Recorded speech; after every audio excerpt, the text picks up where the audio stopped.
Hello, everyone, and welcome back to week 2. This is Chris again.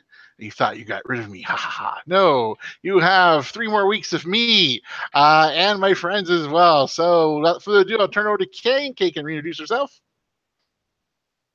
Hi, I'm Kay Novak, and I'm very happy to be here for Ready Player One again.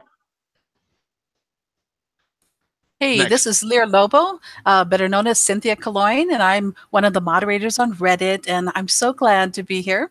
I'll see you online. Hello, I'm Blue Low-Tide, more frequently known as Vasily, and I'm ready to strike off week 2 of Ready Player One. All right, thank you. We will be here every Wednesday until the week April 8th. And that's when we wrap up things here in the book club. And as always, I want to thank the groups that have helped us out. So Game and Simulations Network, as well as Inevitable Betrayal. Here is our list of our collaborators. So you've already heard from Cynthia. Trish is not here yet. Vasily, Kay, Bob Smith, and Mary Townsend. Also, don't forget to go to Reddit, because Reddit, we have lots of stuff there, especially lots of avatar pictures for some reason. So feel free to add your own, because the more the merrier. So hashtag Oasis4EDU. So as I said before, every Wednesday until the 8th, we will have a hangout at 8 p.m. Eastern. Also, feel free to share your stuff on Flickr. We have lots and lots of stuff going up there. So feel free to always check those out. Now we're going to go ahead and launch into week 2. So we're going to start off with Connectivism, as we did last week. So Kay will kick off with that. Then we'll do 80s and pop culture, and we'll do technology, fact, or fiction. And we're going to add some mini tours here. So that way we have 5-minute tours to show you some different things that are going on. So without further ado, I will turn it over to Kay. Okay, hi everybody. Let's go ahead and discuss week 2. Now, I threw a bunch of terms on you last time. For level 2 reading, the one I really want to emphasize for this week is Connectivism. And Connectivism is a learning theory. And the parts of it that were really brought out by what Wade was doing this week was the ability to draw distinctions between information that is important and unimportant information. And think about it. Think about the Sixers. The Sixers had so much information, okay? They had so many people working on it, yet they could not distinguish this. Okay, the other thing that they were not able to do was they couldn't recognize when new information altered the landscape. And those were some of the problems that the Sixers, despite having a whole department, the oology department, they weren't able to do this. Well, Wade, he was able to make these connections. Okay, and so if I was going to pull it out for the principles of connections, which is the next slide, I would say here's what he did. He was connecting the specialized nodes or information sources. I mean, it varied. He knew what Rush album to listen to. He knew about the Black Tiger and its first iteration. The other thing is he also had relationship. He knew H, and H even gave him some information to do some things there. So we're just going to go over these examples really quickly because I want to have time for the tours. But one of them was the Captain Crunch, the whistle. For him to be able to solve it, he had to understand. He had to connect a bunch of these things. First of all, he had to know that there was this cereal called Captain Crunch, that there was a whistle in this. He had to know that there was a what was called a phone freak named John Draper who used the audio from this kind of whistle to make long-distance calls. So he had to put a whole bunch of this together to go ahead and solve that clue. And then another one that he was dealing with.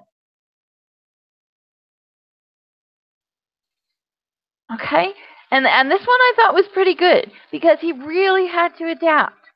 Okay, he had to make decisions here. Now, he had played Black Tiger loads of times. So that part wasn't a problem. But what he had to make the decision that he could only rely on part of his knowledge when it came to Black Dragon. That he could not follow the pattern. He could not follow the pattern he was used to, because what happened? Halliday changed it up. Halliday took this kind of quarter arcade video game and he changed it into the most futuristic or the most cutting edge game that he would be able to do. And and Vasily's making a comment here. He's saying he went from a drop down 2D playing and he had to translate it into a 3D game side scroller. Yeah, so think about this difficulty level. And I guess I want everybody to think about this whole thing with Ready Player One. It wasn't just about the knowledge that came with reading and watching the videos. There was a kinesthetic portion to it. Also, they had to learn to play games the same. They had to learn to play games the same way Halliday played them, and then also adjust them. And so next. Oh, it looks like we might have lost somebody. So we will go ahead and at this point in time, I'm going to go ahead and pull it up and I will start sharing it. Hold on while we make the required adjustments. It is currently loading. And okay, everybody close your eyes. We're going to scroll a little bit and we're going to go quick. Okay, keep your eyes closed. We're almost there. Okay, I'm almost at the end. The other thing I wanted to say about connectivism was that both H and Wayne, the way that they connected to each other virtually was also part of this process. So when connectivism is talked about as learning being a process of connecting specialized nodes and information sources, H and Wade were each other's sources. And also, Wade went on Artemis's blogs a lot. Okay, so now we're going to turn it over to 80s and pop culture.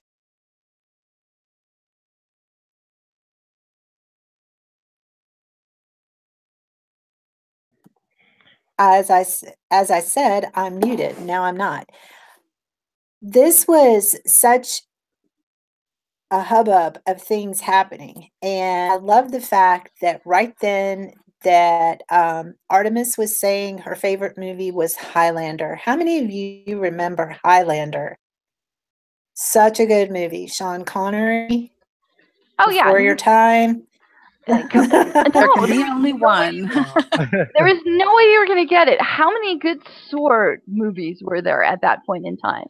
I mean, there were some pretty awful things that tried to bring in elements of Dungeons and Dragons, but at least the first Highlander felt like high fantasy, and I loved it. Yes, and that was also about the time that Conan the Barbarian came out too. So I really liked when he was describing his car, because he took so much and mashed it all together into like one car. He had the DeLorean from Back to the Future with the computer from KITT, from Knight Rider, with Ghostbusters stickers on the gull wing doors. And he was cruising the town in his hybrid car made up of different elements from the 80s. And it took him, what was it, a page to describe his car? And and you're sitting there going, okay, but it's like when you put it all together, it was really an awesome thing. And here were the songs that were playing when they were in the nightclub where Og was having his birthday party. Men Without Hats, Safety Dance, New Order, Blue Monday, and then there was Max Headroom, his AI that he talked to and who kept him company during his self-imposed exile that happened right after that. So, Lear. Hey, yes, Yes. I'm responsible for this because when level 2 opens up and he goes to Ogmorl's party, right, and meets Artemis there, of course he watches her dancing as a mermaid and he's a little baffled what to do, and he whips out his Travolta dance dance moves, and of course it takes you right back to Staying Alive, right, and the dance floor, and of course he's looking very elegant because oops, and I think Chris is back with us. Let's see, I'm looking for the slide. It's the next one. And in particular, the next thing that struck me was the Breakfast Club, because when he's talking to her, he says, just answer the question, Claire. And of course, that's this scene in the library that you see her from. And then, of course, the Monty Python and the Coconuts. We see that kind of Monty Python-esque references all throughout the book, right? And what's lovely about the Coconuts is they didn't have the budget for horses, right, for the movie. So they all rack their brains together and says, well, let's just pretend we're riding horses. After all, we're actors, right? And we're doing comedic, acting. And then someone says, yeah, but if you actually use coconuts and we're demonstrating what it sounds like, that would be so funny. And sure enough, it's the iconic moment in the movie, right? And then, of course, the Pink Panther, because he refers to her as Clouseau, right? And in her investigative powers early in level 2. And then, of course, we have They Might Be Giants. This is really important when we think about his technology and his system. When he goes to log into the Oasis, his password is, of course, from the song Don't Let's Start. And it's interesting because he started in Oklahoma. He's featuring a newsman. They are in their song, their video from it, from Kansas. So you start to see all these connections. And then, of course, Kira. If we think about Ogmorl's wife, the woman who got away, who of course Halliday loved, and the catalyst for some of this, everything that's going on. And of course, she took her name from the Dark Crystal. And so there's Kira. And these are only a few. There's over 100 different pop culture references in level 2. So join us on Reddit and at Oasis4EDU and let us know some of your favorites. So I also want to bring back attention to Ogden's dance. It not only, even though I'm mixing up some points here with it being 80s pop culture, not only just the dialogue, but I mean the emotional struggle that's now going to hit our main character. He has been working with Artemis for quite some time now. They've been kind of buddy-buddy. They've been chatting a lot. They've been sending emails, if they still do that. I think it's just mostly just instant messages, and they get them and they send them back and forth. And then all of a sudden, like, he felt that they had a connection. And then during the dance, everything kind of falls away when he thought they were something special. And Artemis like, no, I wasn't like that. That's not who I am, what I am. And it throws him into a complete spin, and it completely falls out of control for him. And we can see that the downward spiral is happening for him. He still likes her a lot, but it's just crushing him inside internally. And I had this picture in there. This is from the trailer for the new movie Ready Player One, and you can see this unique dancing, this anti-grav dancing, when they're dancing and floating in the air. So you can see that there's little platforms around. I think on the bottom area there's a ball area, and you could see the really cool, fantastical ways you think about when you see a dance. I mean, you think of what, balloons, punch, and like they're all dancing on a dance floor. Well, this new fun idea of people being able to like dance in the air, that's something, right? That's something you can only do in like virtual reality, or if you're lucky enough to visit the International Space Station, you could do it there too, but not many people get to do that, right? So yeah, and I was gonna just jump in because we're starting to get some comments, and Trish and Chris can come down into it also. But when we read Ender's Game, it also had this zero gravity effect. That was one of the most fantastic parts of the book, where Ender had to play his game in this kind of atmosphere, and it's really a not possible in real life kind of thing for most of us. Yeah, and instead of dancing, they were fighting, but it was still learning to move your body where you wanted it to be with just your limbs and by aiming yourself. And as Chris said, the goal is down, where I think they wanted to go up.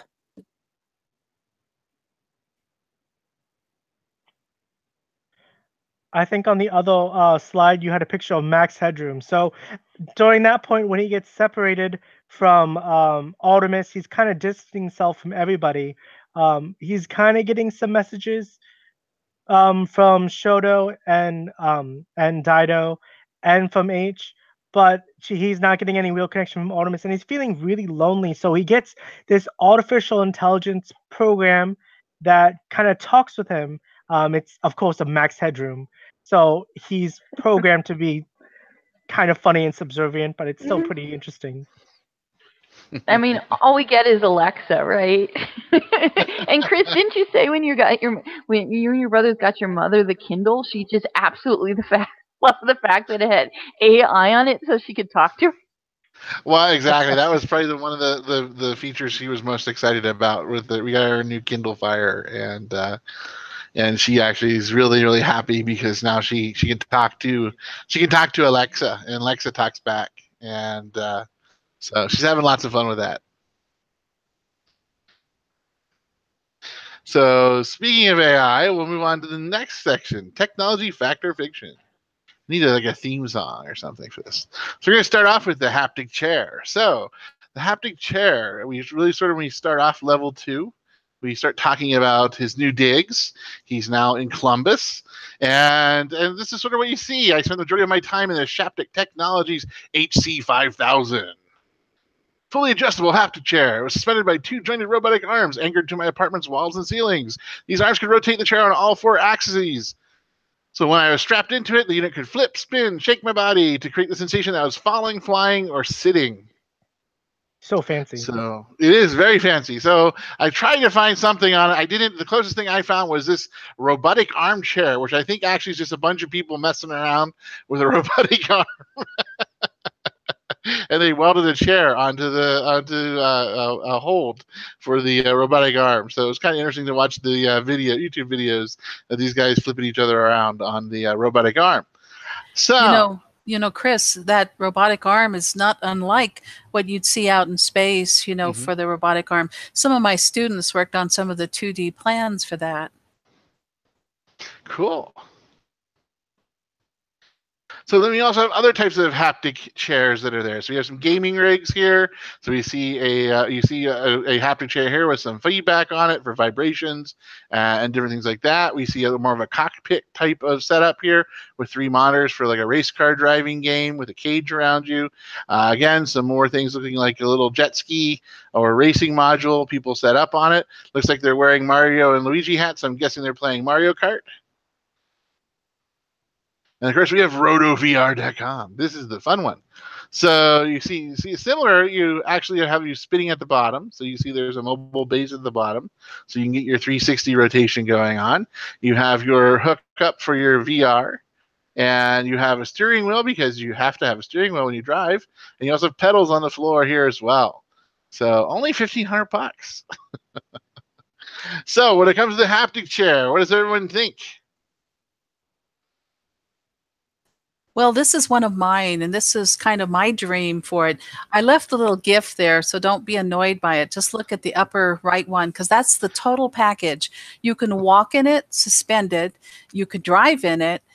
You'll notice the headset is integrated into the chair, so when you turn your head in the world, your body, everything gets to go that direction. And so you have a freedom of movement just by where you look, as one of the ease of movements. And then you'll notice the attachments in the lower left.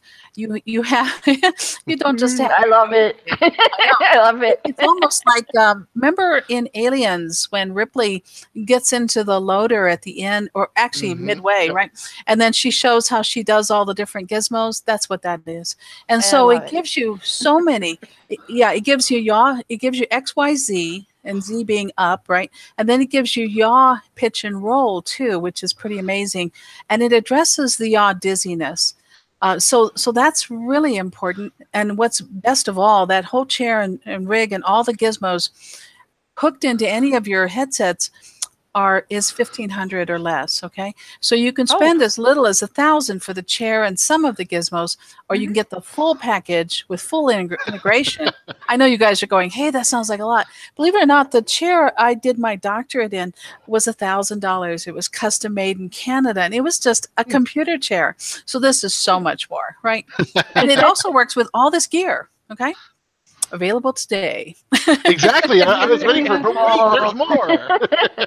That's it. We want it. Anyone else? Oh, go ahead. Well, I want you to think about this chair when we get to omnidirectional, because the other option is if you're not seated, you're then standing, and of course that brings all new issues. Over to you. No, definitely. Anyone else want to weigh in on the haptic chairs?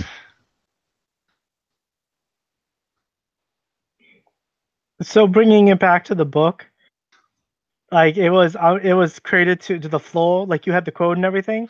But like also you look at the lifestyle for Wade. The 2 chapters within that quote was from. It talks about like he's on it like not 24/7, but a good 16 hours. So you have to imagine how that kind of lifestyle is, just sitting there in that chair. He has some exercising programs that he brings up.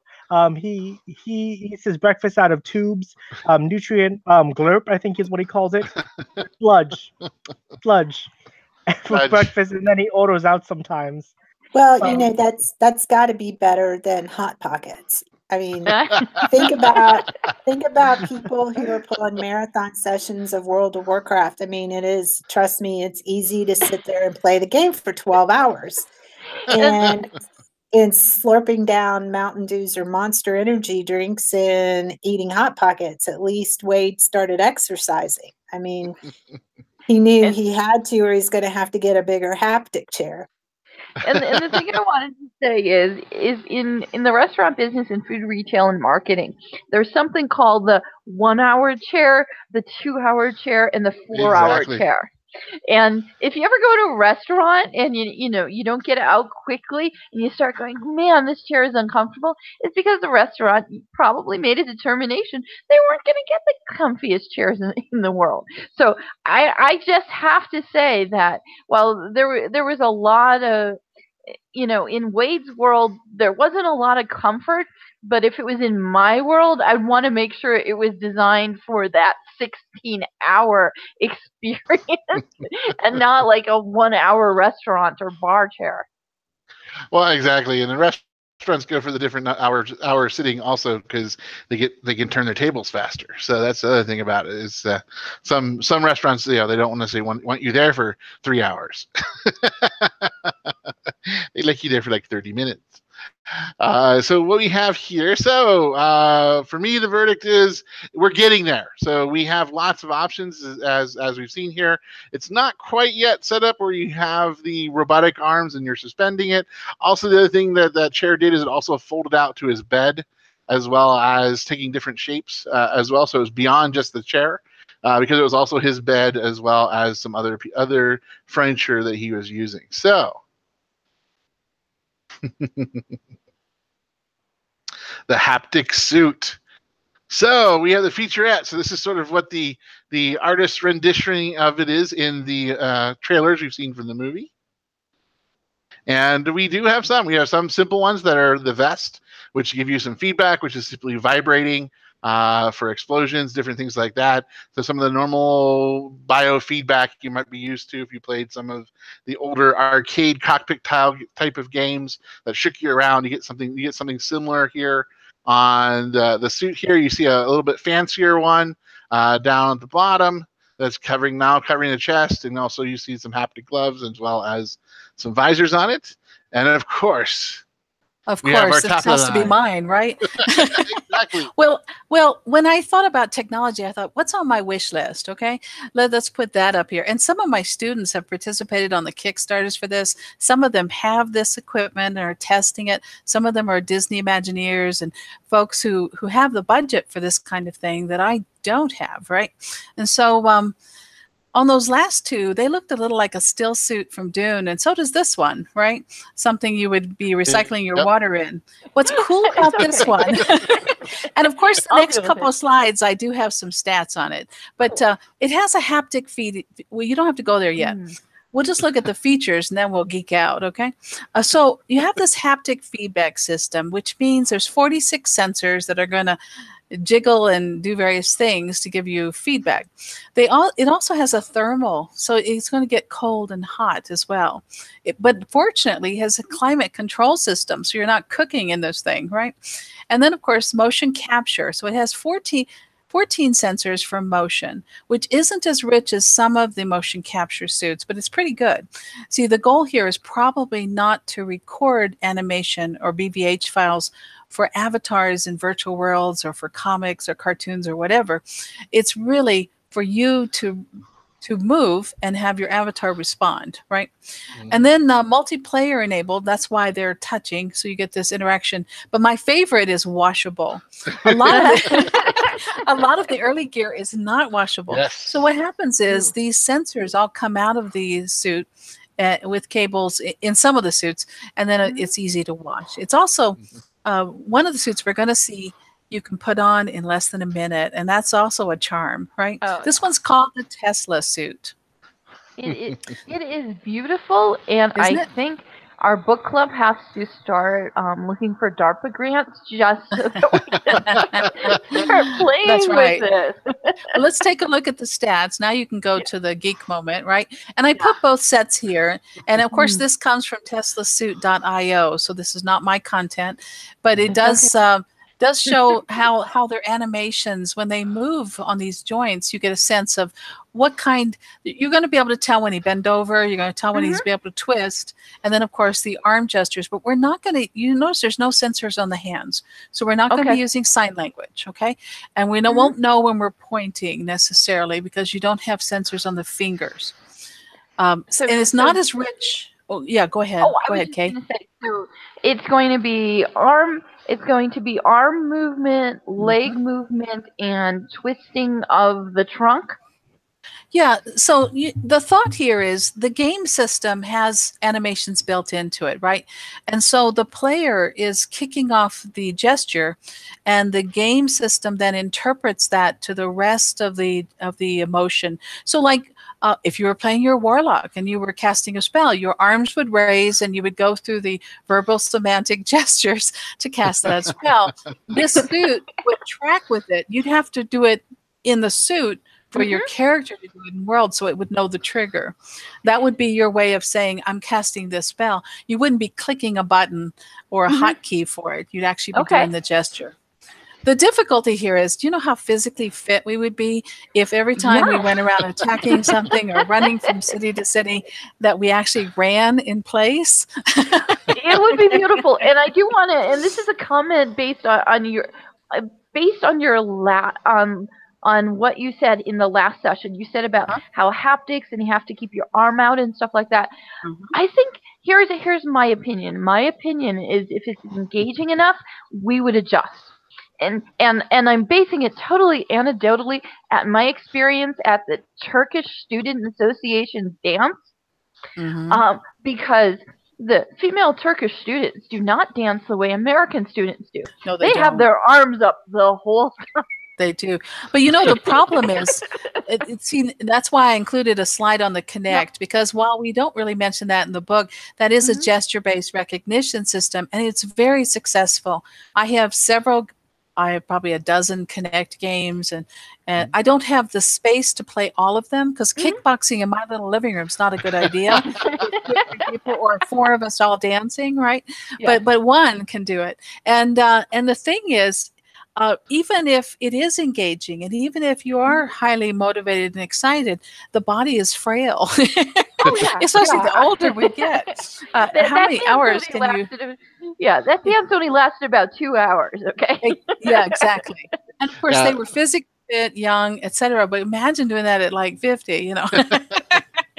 Well, that's the thing about it is, like, I see these suits being really popular until the first tank died because their healer was too tired to lift their arm up. Exactly. Everyone's like, "Oh, come on, man! Just one more raid, just one more boss," and you're like, "I don't think I could lift a finger." No, but Well, could you especially if you think about a lot of the boss fights only last for 10 minutes. So it's just think about how many times if you're melee or whatever your avatar is whenever you play a game, how many times you have to run away from a Yeah. area of effect spell or something, and Right. try to think about doing that for 10 minutes at a time. Right. Especially like during a burn phase or something like that, where you're really trying to so speed up your attacks. Now, I do have to And I apologize. play. Oh, yes. What was that? You play? Oh no, I play a warrior, so I'm sure that I'd have to have since it does have a weight simulation, you'd also have to remember that the haptic suit would also put the weight of whatever equipment you're wearing. So if you're wearing like full plate, a shield, a big sword, or a big axe, and Well, fortunately, it's not going to give you 110 pounds worth of gear. Yeah, and I'm like not. thinking, as a monk, all I do is absorb and dissipate, and I'm like, I have no idea what absorb and dissipate would look like. Right. But would you actually have to do a forward roll to roll? Yeah, I would. I would have to do forward roll. Oh no! See, that would not be working in my house. And I do have mats. I have like 3 different sets. I was going to apologize to the creators before we move out of this slide because it says offline animation recording, so it does have that.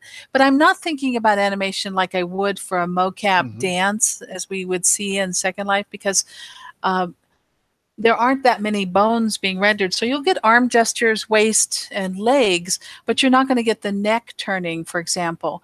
So it won't do all the interpret. So hopefully your head goes with you or you're in big trouble, right? Then you'll look like you're twisting and your neck stays stationary.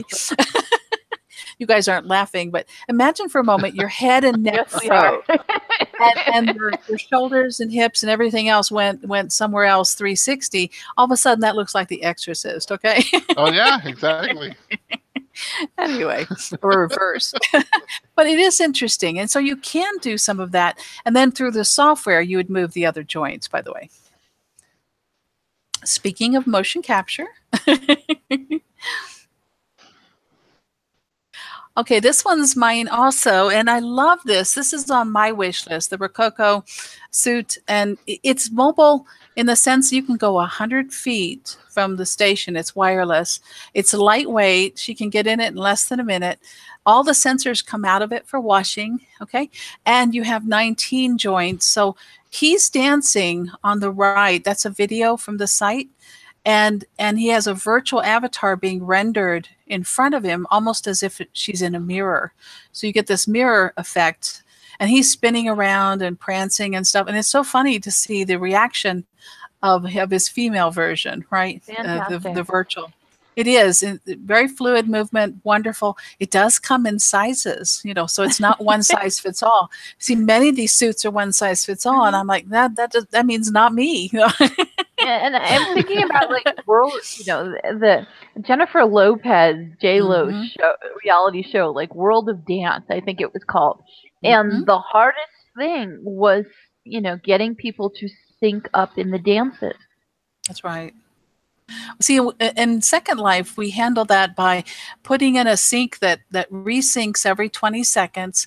And what all that means, for those of you not in a virtual world, is that everyone's clicked this object and they're all dancing. And every 20 seconds, it looks and supervises all the dancers who are dancing and synchronizes them so they all stay in formation. Now, that doesn't mean they've lined up, because they can wander freely even as they're dancing, right?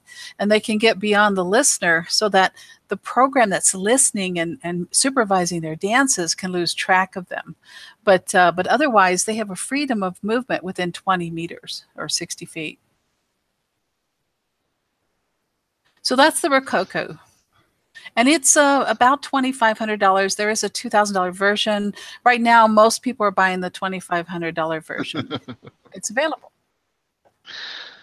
So the other thing is so where we're at is, I say that the haptic suit and motion capture is fact-ish.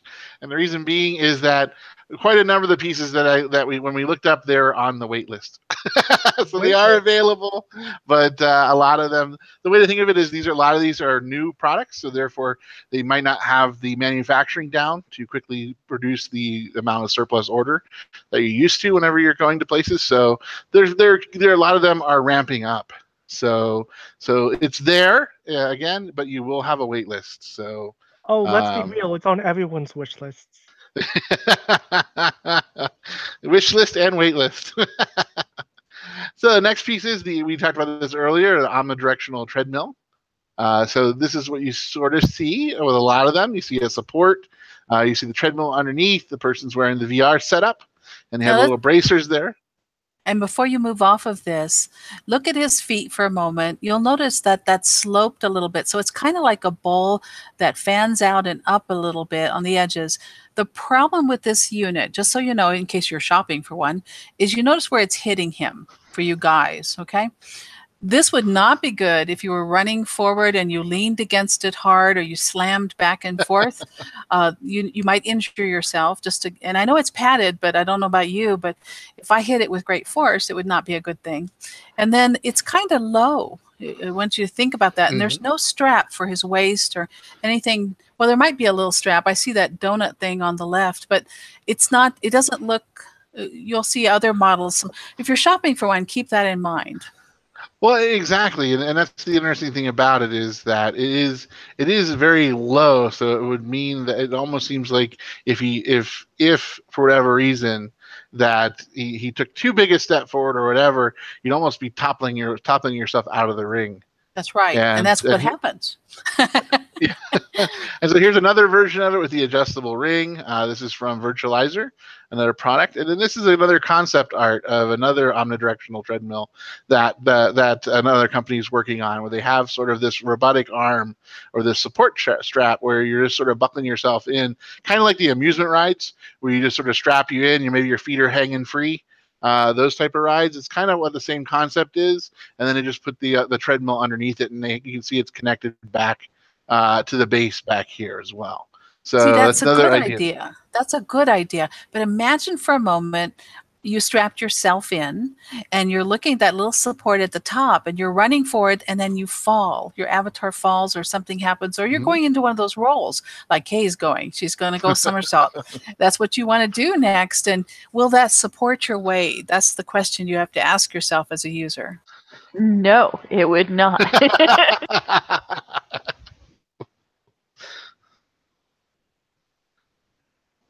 And that one is more like what I would think of, because my character, your character's, the international sign language for World of Warcraft is the jump. So, I would think that the one that would be suspending you would be one that you could actually jump and have a little bit more mobility. And these, like the ones on this picture that have the donut around you, I think of those more as a first-person shooter kind of, because they're holding guns and you aren't rolling. I mean, how is the avatars jump, roll, throw themselves out of airplanes, jump into water and swim, and how I don't know how you would do those motions with just a bowl to stand in. That's right, Trish. You'd have to have a free suit, something that wasn't fettered, because anytime you have gear around your body, if they started jumping within that, they would hurt themselves. What's cool about this video, though, is they get to some of the fastest speeds I've ever seen in an omnidirectional device. And then some of my students own this model. They participated in the Kickstarter. So it's designed for arena play. And you're right, it is ideal for first-person shooters, but they probably have additional attachments, by the way. And this is called the Omni by VirtuX. Now, to answer your question on the other movements, I got inside the Virtue Sphere, which looks like a big hamster ball. Imagine getting inside a 10-foot tall ball and someone closes the cage on you. And my first thought was, I'm claustrophobic. And I'm like, but it's a big ball that's mesh. Yeah, I can see everything. Then you put on the head-mounted display device. And the one I wore was one of these Air Force quality, really, it's like a 3-pound model, which is really heavy. And then you have data gloves on, you have all the gear, and then you start walking forward, and the hamster ball rolls over, just like a hamster. Only it's an entire ball, like being inside a tennis ball or something. And I'm running along. That sounds fine. You can run. I wouldn't want to jump though, because the ball keeps spinning. It has inertia, and as you stop, you wind up stopping like a duck, with your feet out, your knees together, and you have to quack, quack, quack while the ball's still rolling until you can come to a complete stop. So it has some challenges. They've come up with later versions that have a belt and other things, but that's one solution and that takes you 6 degrees of freedom. Well, exactly. And I think that probably what they have for jumping and things like that is probably just they have controls wire. They just keybind the controls on the handhelds. They have to do that jump That's piece. right. Is most likely what they're dealing with that. All right, so the Omnidirectional treadmill is here. Next up, personalized AI. So this is a wonderful slide. I can't claim credit for it. That shows you all the different intelligent personal assistants or personal AIs that are out there. These are some of the ones I've worked with. It's 22 of the top ones. There are more out there. And obviously, they're not addressing all the chat bots or things that we've worked with in virtual worlds or in games or even for websites or even for the Amtrak. Amtrak had a chat bot as well. But these are some of them. But when I think of personal AI, I'm thinking about I'm thinking about Jarvis in Iron Man. That's what I'm thinking about. Well, exactly. And that's really sort of what I have here. It has arrived, but it's not really. It's still kind of fiction because it does not have that personalized, the customizable personality yet for the user base. So what you're getting is the same thing everyone else is getting. And then eventually, of course, it'll use statistics and analytics and figure out your preferences, but it's not something yet that you can customize yourself. Or should I say, at least you're not supposed to try to hack the AI and customize it for yourself. No one wants to jailbreak Alexa. Next up is Fitness Lockout. And Fitness Lockout. So we have a couple examples here. We have Facebook's. Well, this is the step lock. I'm sorry, I added a bunch of slides to your slide deck. He said add stuff, and I said, oh yes. Speaking of jailbreaking Alexa, though, don't think of it as jailbreaking. The Alexa development team is open. Anyone can sign up for it, even if you're not a developer. And you can write voice apps. So think of them as a customized little piece of Java that performs a task you want it to do, something unique to you. We use it for asking analytics systems for cuts of the data, so we understand how students are doing, or when they're in virtual worlds, when they're doing various functions, how are they doing? And not in the sense of testing and assessment, but in the sense of behavior and supporting that behavior, right? So they have great experiences. This is the step lock, and the goal here was, wow. He has an amazing system that locks him out so he can't get on the internet until he does his exercising, right? And so Chris gave us the challenge to find an app that would do this. And this one comes the closest. You set it up on the left and you tell it how many steps or how many things you have to do, and then how often. And then every day you're locked out of whatever apps you configure it for. And it could be all of them if you pay a small fee. And then you can't log in until you work out. Yeah, locking me out of Facebook, I'd never get on Facebook. Well, no, you get a choice, and this just is the demo choice because a lot of people are on Facebook and Twitter, etc. But you could choose any of the apps on your phone, and could you imagine? And of course, this is just done on the phone because you're going to take this and it has a built-in pedometer, right? This works very well, though. Here's another one. For the rest of the workouts, if you have the Apple Watch or the iPhone, you can put this on here and it'll track all your stuff, and you can set up charts and zones. And then what I would do is I would put up a little thing. I would add a lockout to it because I would then say, okay, until this activity is done with this much, of all these different settings, my software will not work. Now, And I wouldn't do this. I'd never go to work, right? Go ahead. And I was going to say, for those of us who work with learning management systems like Canvas or D2L or things like that, that is known as an, we've done this to students, okay? You can't look at this part of the material or this assignment until you take that quiz. Exactly. Now, for the educators listening to us, I know you're thinking, well, I don't care about the physical side. Think about the study side. There are, I don't know if I included a slide for that. I found a lot of them. There are a lot of them that lock you out of things until you get a certain amount of studying done, or they'll lock you out of, obviously, websites, but also apps. But as writers, I'm part of the NaNoWriMo, group, and we have software they call it distraction free. And all that means is you're denied. I have multiple monitors, and next thing you know, they don't work. Nothing works until you get your writing done. Yep.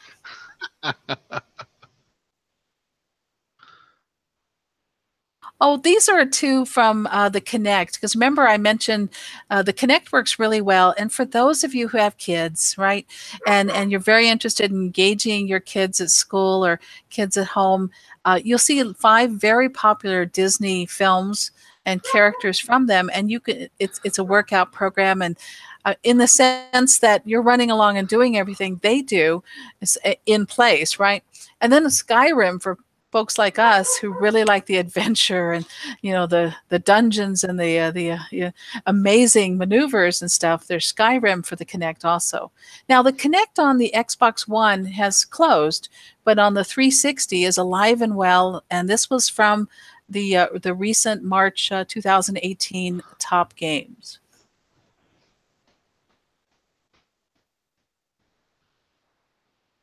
Yes, this is about distraction-free studying.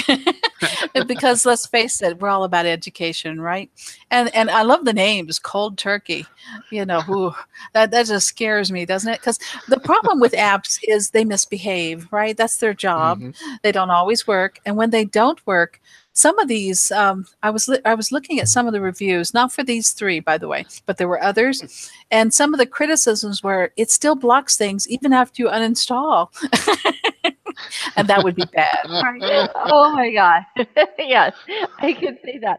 I'm locked out. I have to get it, You have to reinstall your app. And it doesn't work. Zombie apps. All right. So, as we can probably figure out, that yes, fitness lockouts are here. The war door is the last piece of tech we hear about.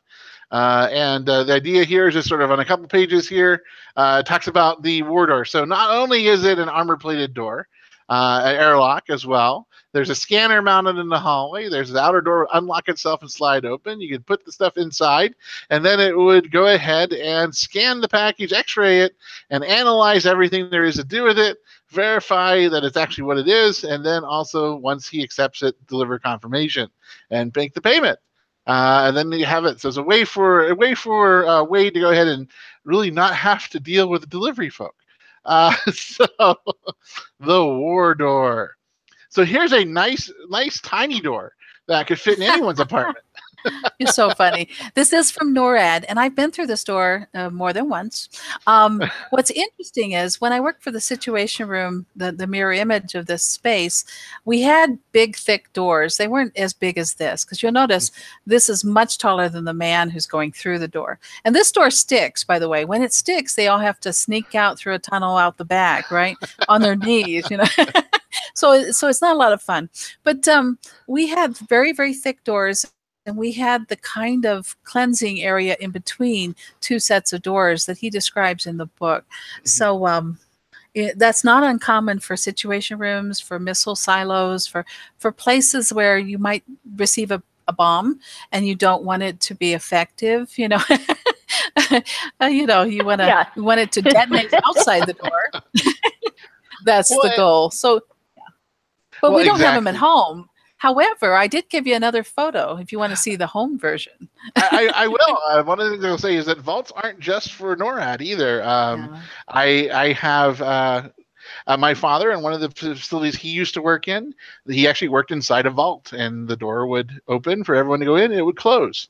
And Yep. he would stay there until his shift was done, and then it was reopened, and then the next shift of people would come in. So it is. There's plenty of big doors, big bad doors around, and then we have panic rooms.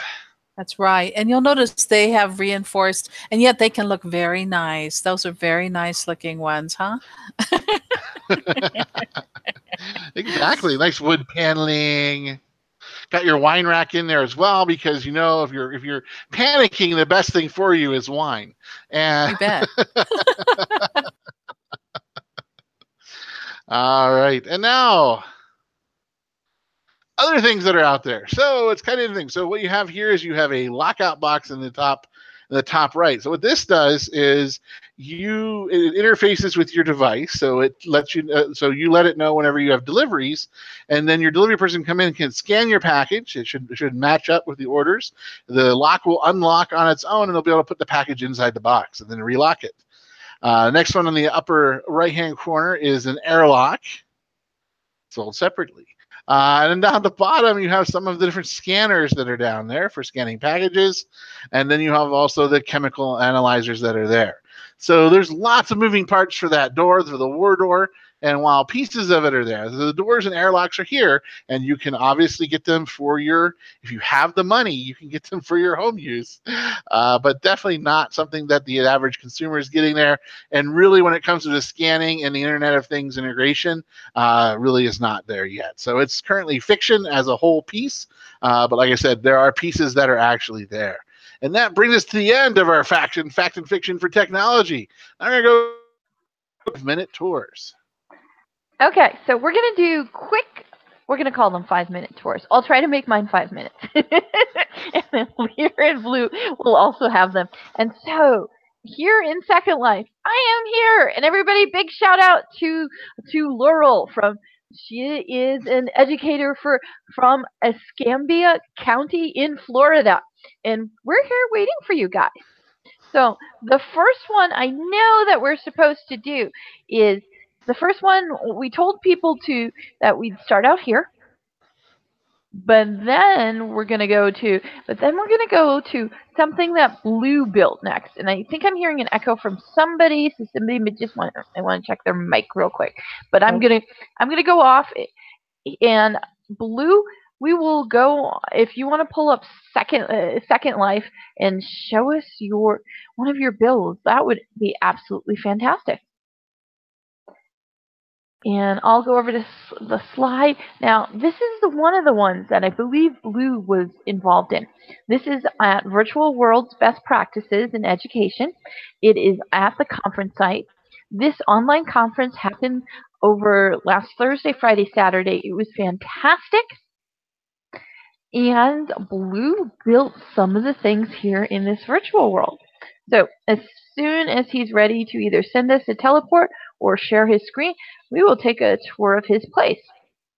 Yeah, go ahead and talk about yours. I had to reboot mine. Mine crashed. Having okay, then we'll go Lear. Because mine's I said ready. I'll go ahead and screen share because I hadn't yet.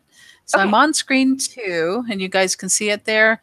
Is it being displayed to the yes, folks? It is. Okay, well, this is one of my students had studied in our virtual world intro to virtual worlds and virtual world simulation class, and they had created the Martian World's Fair. And he submitted a poster and said, well, I want to do languages on Mars. And I'm thinking to myself, languages on Mars? What languages are we talking about? And of course, the first thing I thought was of culture. And while we know Mars is an arid, dry planet from our circumstances, when I think of a World's Fair, I think of the agricultural barns. I think of county fairs and state fairs. And I think of people getting together. And all of these plants are life forms, right? They all move and do things. I don't know if you can see that here, but, and of course it's a rich set of color. And then we have a gift giver. So when you click on our little signage, it gives a folder of content, and I'll show you briefly what it looks like, but it's a bunch of stuff, translators, and it's not just, there are 25 modern languages, things we know, right? Where you type in one language and it interprets it in another, but we have Klingon, and we have Navi, and we have Elvish, we have like 4 or 5 Nice. dialects. Yeah, and then we have a little fairy, yep. And then a bunch of other stuff. And then from the fantasy fair, I'm wearing for St. Patty's Day, because we had a little event at the conference. I'm wearing, of course, a little gnome on my head who's fishing, and he's dangling a carrot in front of my face, which I just dearly love. And and then remember the Travolta thing that they had in the book where he's dancing. When you click on this, it shows me Kavan's name. So I've just invited her to join me. And when I click this, when she accepts, and it might take her a moment, Beautiful. she'll start dancing here in a moment. And I'll bring us down, and then I'll kick us off again. Okay. And if you're not wearing an AO, see, if you wear an animation override and you have a high priority level, it'll cancel out the dance. And I was but let gonna me tell invite you again. Mine is canceling out. I apologize. That's okay. But anyway, you notice I'm moving and I'm dancing and I'm doing stuff. And of course, I'm not doing a thing. I'm clicking a button, and the device kicks it off, and it'll drive up to 25 people like this. So that's what he's doing in the book. All of a sudden, you start looking really professional. And of course, you're just clicking a single button, right? And away it goes. It does all these elaborate movements, which look very nice. And that's what I meant about the joints moving and being very fluid. Because if the hands don't follow where the arms go, it would look really pretty gruesome, right? But anyway, that's and so for the rest of the build, all of these plant lives are ambassadors, or these are life forms. These are different ways of thinking about diversity and people and their beauty. And to me, this is a very beautiful space. I know it looks strange, and a lot of people tease me and say, "Oh, a very strange sense of humor." And I created Little Mermaid. This is Romeo and Juliet. And I created a thing where they were in the tower talking and dancing and swirling. And that's just an excerpt from it. And I give that away. And here's one of them dancing and swirling in this world. I'll go ahead and stop the dance. And of course, I can take off the device, and then I don't have to worry about that. But what's beautiful about these, you can control the lighting. So you'll notice in my world, it's always sunset, right? It's always this gorgeous color. And when I whip around and look back towards where Kay was just at with the wonderful trailers and all, I can see them from here if I'm really careful. But look at that. Isn't that amazing? To get a sense of, to me, it's just beautiful. And that's what's so exciting about these worlds. Now, it is. And over here. This is exactly what, in the book, when Wade was talking about his instructors being able to take him anywhere.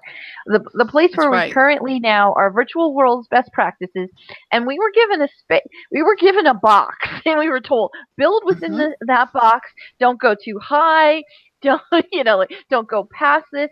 And I mean, with this kind of box, this is what you were able to build. Just think if, and the funny thing is, I was going to say, just think if we could take our students in this every day. Guess what? We can't. Okay? There is Second Life. There's Open Sims. As long as your computers can handle it, we could be taking our students into these kind of things every single day. That's right. That's right. And many of you may be wondering, how long did it take me to construct this? The plants were constructed by someone else, and I modified them quite a bit and deconstructed them. The planets I constructed, and I, of course, looked at one of those for relational size.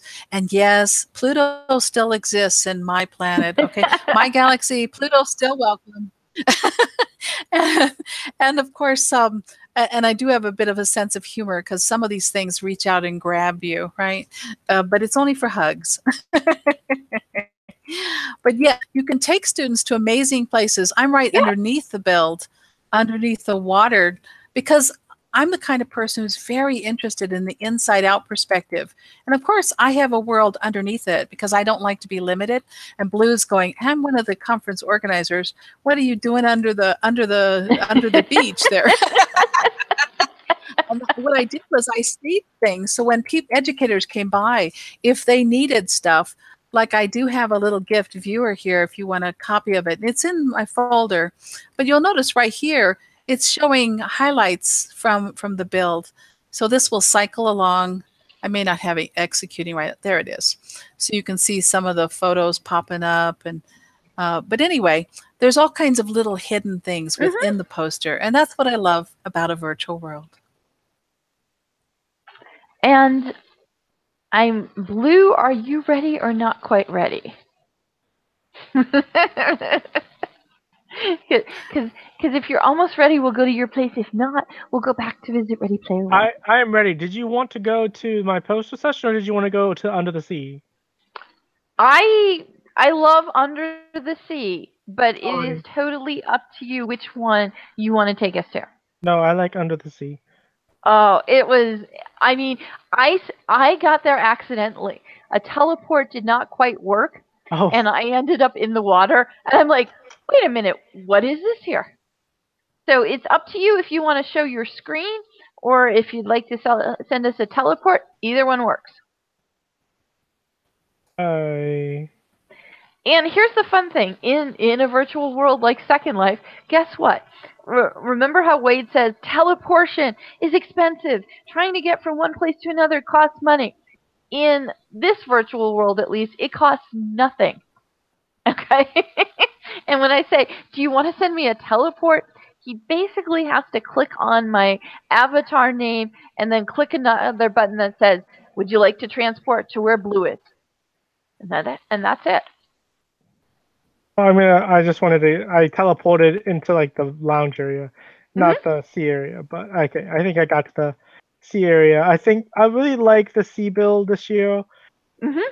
It's very interactive. It's very fun. Lots to see. The thing that I really do like about virtual worlds is that you're being transported into a world. You have the freedom to make things that aren't real, or you know, it has a sense of realism to them. And the end of the sea world is not reflective to like an actual location, to like some barrier reef or something. It's a place that it has lots of sea world, lots of wildlife, and I don't have to have a bunch of scuba gear. There's wildlife fish walking around, well, not swimming about. It's virtual, and it's just a wonderfully nice environment. I could turn on some ocean music, and I could just hear bubbles and the waves going about. And I just, you know, it saves a lot of time with just like scuba diving. But a lot of the credit really goes to Helena, Kiama, and Serena, of course. I mean, I was helping with planning, but as far as building was concerned, I had done like the building for the previous year, but when we switched the planes, the outline was there, but most of the stuff had been returned back to my inventory. So we had to redo some of it. But it's all still like just this very imaginative world that's under the ocean. We had some mermaids and some Atlantis under the sea city going on with some ruins. We have like several undersea gardens with coral reefs and fishes. Like, you know, we're talking about like environmentalism, and like the coral reefs are like being destroyed because of climate change. But I mean, like, at least we're able to preserve them in a virtual environment. And, you know, looking at this world that if it was in the real world, I would need scuba equipment. I would need to have some kind of sea boots as fast as I'm going. I don't have a swimming animation on right now, so you'd have to be swimming, I'm sure. And you just see how expansive it is. It's just beautiful. It is a very large build. You can ride into like a seahorse riding. We have submarines. Oh, my AI is actually swimming. I know, it's cool. Okay, that is cool. It is really cool. And it's just lots of people working together. This is not one person. Multiple people have been doing this. It's all across this ocean bed surrounding the social island.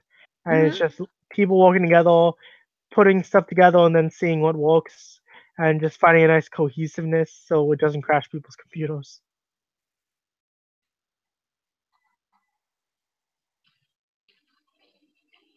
And we're going to bring Lauren in with us. As long as I can keep up with you, because I don't think I'm up. I got to catch up with you. That's all right. I can teleport you back over. It's okay. No, I want to see this. Now, this is an underwater hidden palace, right? Yes. Oh, beautiful. This Absolutely is beautiful. our dance hall for last year. We had our final end of the conference dance. We had a Beatles tribute concert. So they were cosplaying Yellow Submarine. But, lots of fun mermaid avatars. There was someone who was a penguin, an octopus. We had a sea monster. Lots of fun things that, it wasn't just like, oh, human avatars. It was a bunch of other things. There was some robots, and they were just fun mermaid type dances. People were swimming and dancing. It's just such a fun environment to be thinking about, that you're not restricted to what is real. You can put things together that, may or may not make sense, and hope it does. And I mean, the thing, again, I'm going to emphasize this. This is possible now. We do not have to wait 5 years, 10 years, 20 years. It's possible now. And there's lots of educators who have been in this kind of environment and know how to do things, okay? Know how to do these kind of builds, are used to working with the digital assets here, writing the different scripts. Because everything that you see right now that Cynthia is doing on her avatar, that's swimming around and stuff like that, that requires a coding script. So there is a bit of code that has to be written so that she can do that. And if we're talking all about, oh, students should code, well, let them code something gorgeous like this, okay? By the way, if you guys want to do it, it's on the dolphin right above his head, towards the band, towards the stage, and it's the dance is called Mer Dance 7-D in the upper right. Nice. And here, yeah, look at this. Cynthia's not the just right about man. swimming into Lauren, but that's okay. It happens. And me, I'm just wearing my pirate outfit, okay? Well, last year I had such a blast at this party, and it was right after the award ceremony, so we danced the night away, and then afterwards had an after party. It was just great. And of course, it was to the Beatles, right under the sea, in Octopus's garden. So what you see Cynthia doing? Oh, and we have Lori Galley coming too. Hey, Lori. We have Lauren and Lori, both from Escambia County. And like I said, phenomenal educators who can create this kind of world for you and your students right now.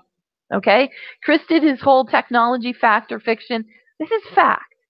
This is not only this is fact, this is educators who are good at this.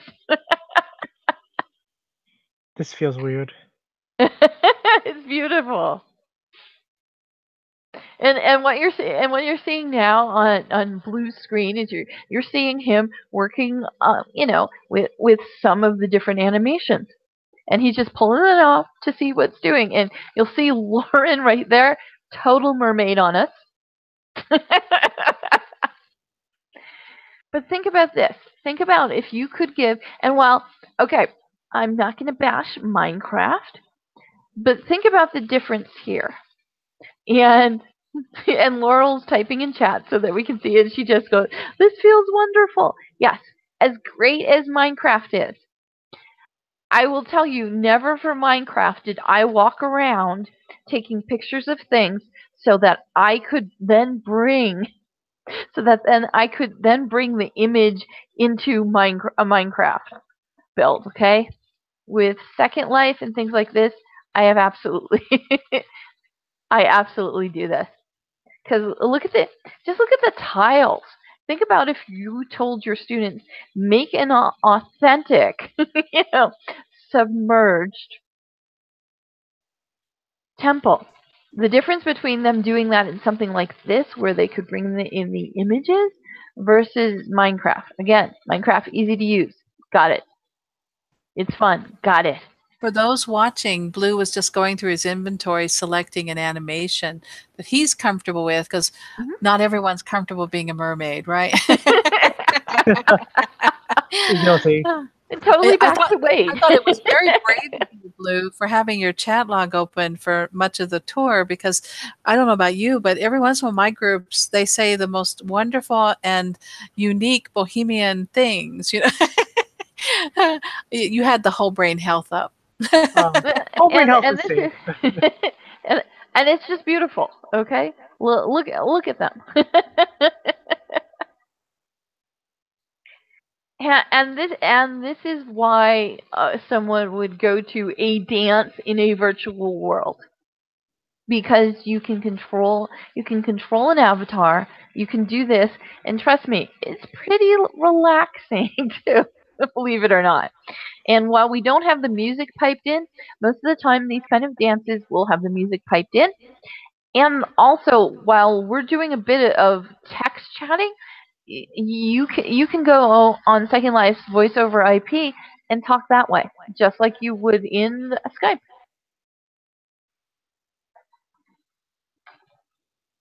And I have to say, this is our mermaid dance. I have to, Og, eat your heart out. We're doing pretty good here. Now, I have to admit, I loved how Og, see, in a virtual world, if we had a griefer come by, or let's say a whole bunch of Sixers, right? 100 Sixers appear, and we wanted to get rid of them all at once. Unfortunately, we're going to kick them one at a time. He just casts the spell, and red tendrils go out to all of them and only hit them. And next thing you know, boom, they're all dead. They're all gone. They're wow. That would rock, right? And as someone who has kicked out griefers before, it depends on certain things. You can kick them out pretty quick, or in like a world like Second Life, you can kick out everybody except for people who are in a specific group. That's true. You can put up a ban list really quickly, and everyone goes flying. Yep. It's funny. The other thing is, let's say you didn't want to offend them, but you didn't want to see them or hear them. You can right-click their body and say derender temporary or permanent, and poof, they're gone. And in the notion of dying here, I used to love, because it meant you teleported home really fast, and I was always in a hurry. So my students would whip out a gun that shot bullets that looked like toasters, and boom, next thing you know, it says you're dead, and I would teleport home instantly, no loading screen. Okay, and that's what I loved about it. But yeah, all these quirky, wonderful things we can do to control what we see and who we interact with. And this virtual world's best practices is a beautiful build. Now, I know two other groups that I have heard of, and Blue, you'll have to confirm this. Is the Virtual Society of Technology for Education coming back here on Monday to take pictures? Yep, I think we are. Cool. And then I know Virtual Worlds and Education Roundtable is coming here like tomorrow at noon Pacific time, and they are actually going from place to place to discuss how much education has been put into the different builds. And while this is beautiful, I'm going to tell you, we're not going to end on it. We're going to take a quick jaunt back over to our place, our Ready Player One place. So I already have that landmark, so I just pull it up, and I'm like, Exhibition Area 301. And I teleport there. And then I'm going to start sending teleports to everybody else.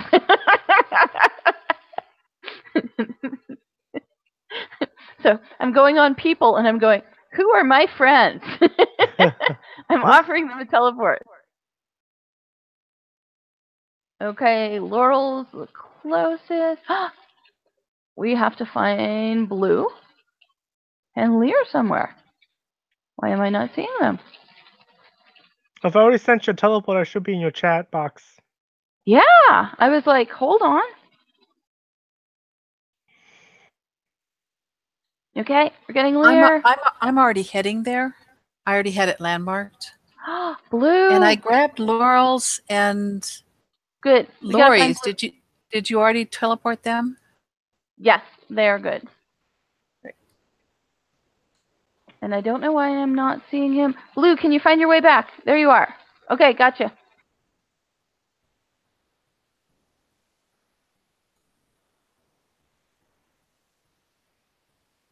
Okay, so I'm going to do this. I'm going to, no, not there, right there. Oh, I think you got it. Okay, Yep. so here's the thing. We had a limited number of digital assets we could put in here. And some of these, the rendering's pretty nice, so they took up a lot of those digital aspects, those digital assets.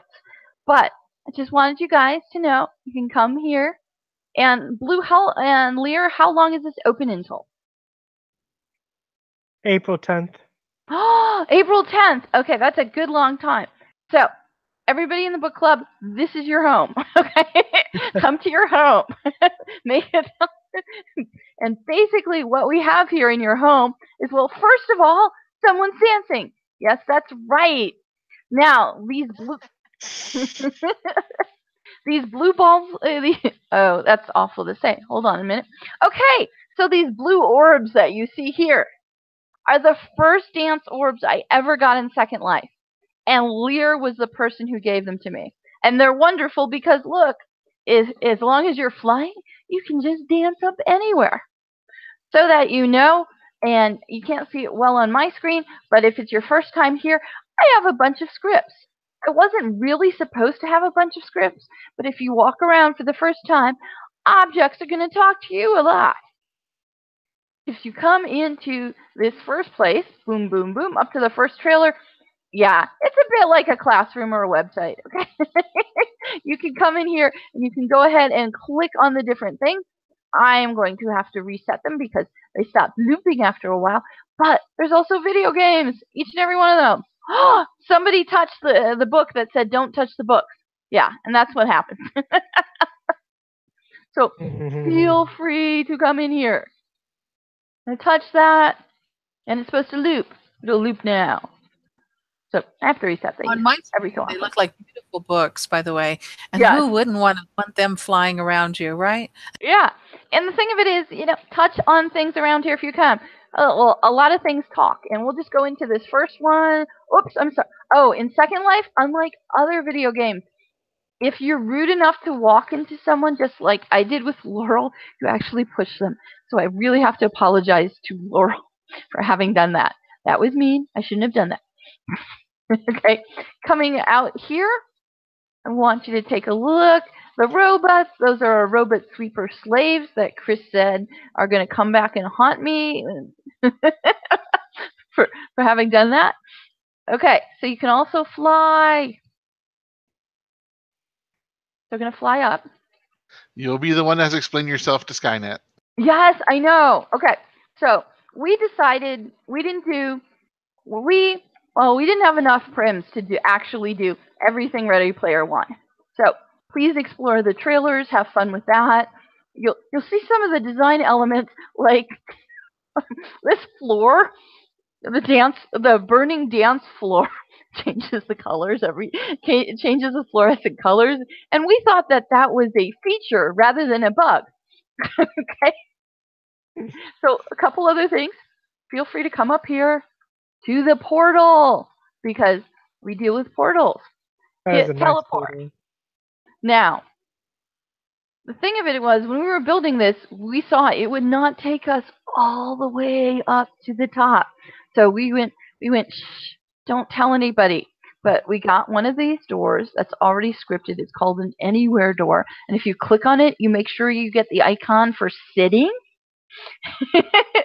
and then you get that, and it'll take you through. And we are right now standing on what's called an invisible prim. We made it see-through, so we can walk out a little bit. But if we go too far, you're going to fall off. And we thought that worked wonderfully. Okay, so see here, I'm grabbing the door. When I hit that, I automatically walk through.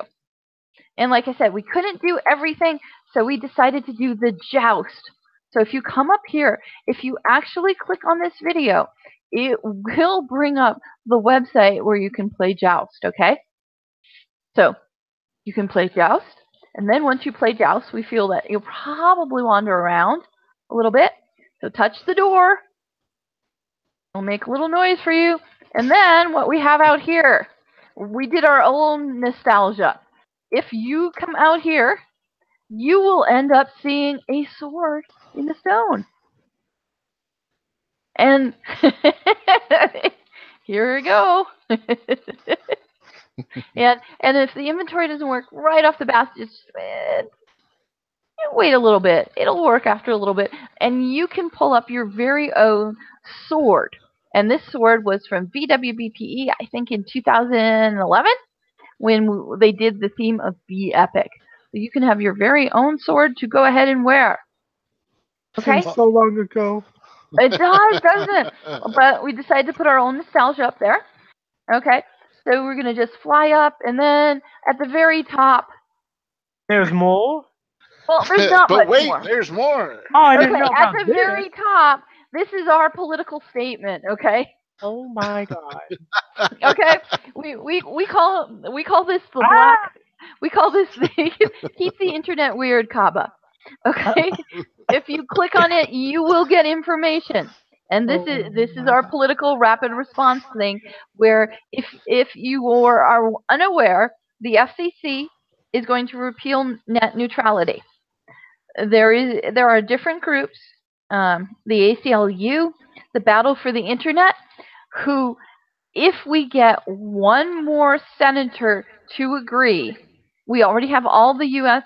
Congressional representatives. If we get one more to agree, then we can have the Congress review the repeal of the net neutrality. We need this 60 legislative days passed when the FCC filed, and the FCC filed on February 22nd. So we are about a little around a month into it, so we have a month back. And again, political statement, think about this crazy virtual beautiful world we're in and all the games our students are in, and if bandwidth starts getting throttled and it becomes more expensive for people, we lose out. So that's my end on it. So Chris, if Chris was the other builder, if you'd like to say anything about it, about the build, please do so. Oh, and then we'll jump off the top, because we didn't put anything to get people back, because we went, hey, if you make it up to here, you can figure out how to do the rest. So I'd say the other thing I have to add is that we did stash a couple more emulators around the build. So we have a couple different of the games that you read about in the book around. So feel free to explore. So hold on a second. I'm gonna walk off the build, because I tried to, and the building caught me. So it was like, Max Headroom was taking care of me. But now I'll drop. Safety building. Yes. in Second Life, I was gonna say avatars don't die. They just bounce at the end. Yeah, if you drop them far enough, they bounce. Yeah. And so we'll see how close a shot that I can get to our build. A little. I missed it by a little. So I'm going to have to come past Cyber Lounge. Oh, and they did ask us if we wanted sidewalks and stuff like that. And we said, no, we'd like to keep our build trashy. No, dystopian. Dystopian. Okay, dystopian. So feel free to come in here. There's lots of note cards, things to look at. Yes, if we were allowed more digital assets, we would have built it up enough. But I think we only have like 20. We were allowed 315 digital assets. I think we have between 15 and 20 left. That's not a lot. I cannot believe you have that up there. I did not know about the box. Yeah. Well, you see, you have to have an adventurous Wade-like spirit to get that. So we're about ready to end. Anybody have any last comments or anything like that? Don't forget to post on Reddit on Oasis for EDU and let us know what you think. There's discussions about the book and the levels. There's discussions about the keys. There's discussions about the manifesto. And then, of course, we have avatar pics, and you can comment on your bios or your thoughts or your education or connected learning. Lots of different discussions. Absolutely. And Chris will run quickly through, go quickly through the slides. I'll say like a word per slide ending. Go to Oasis for EDU. Reddit, just like Lear said. Keep going, Chris. Just go through them quickly. I'll keep up. Next read is level 3 for Ready Player One to the end of the book. This is our hashtag. And like you saw, it will be our ending piece, and for and it's also on top of the build. Keep the internet weird, defend net neutrality. Thank you, everybody. Bye. Thank you to Lauren, for joining us here so much. Thanks, guys. And I am going to go ahead and stop this. Bye, everybody. Bye-bye.